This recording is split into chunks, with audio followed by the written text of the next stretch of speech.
बस्ती बस्ती करिया करिया ताजुश्शरिया ताजुश्शरिया बस्ती बस्ती करिया करिया ताजुश्शरिया ताजुश्शरिया खाके मज़हब है ताजुश्शरिया। আসসালামু আলাইকুম। হুজুর, আমার একটি জানার বিষয়, কোনো মানুষ যদি তার স্ত্রীকে হাইজ অবস্থায় 3 তালাক দিয়ে দেয়, ওটা তালাক হবে কিনা, কিরকম তালাক হবে, একটু দয়া করে বলবেন। ওয়ালাইকুম আসসালাম ওয়া রাহমাতুল্লাহি তাআলা ওয়া বারাকাতুহু।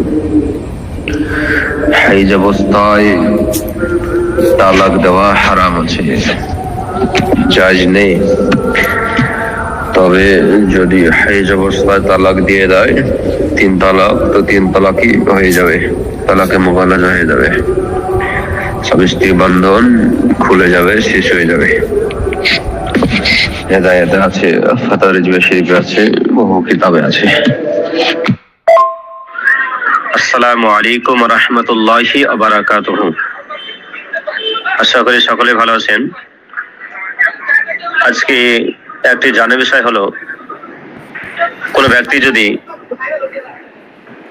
নামাজ অবস্থায় তার হাঁচি উঠে বা হাই উঠে, সে সময়তে হাঁচি যদি উঠে তো আলহামদুলিল্লাহ, আর হাই উঠলে লা হাওলা ওয়ালা কুওয়াতা ইল্লা বিল্লাহ আলিউল আযীম, এটা বলতে পাবে কি? একটু দলিল সহকারে অবশ্যই জানবেন।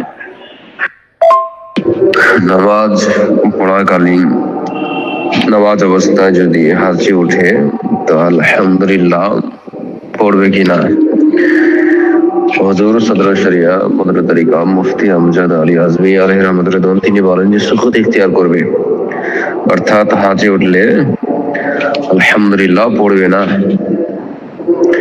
নামাজ কমপ্লিট হওয়ার পরে পড়বে। তবে যদি কেউ পড়ে নেয় তো নামাজ ভঙ্গ হবে না।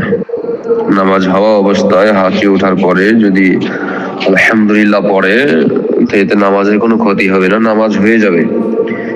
তবে আলহামদুলিল্লাহ না পড়ে চুপচাপ থাকবে, নামাজ কমপ্লিট হওয়ার পরে আলহামদুলিল্লাহ পড়ে নেবে।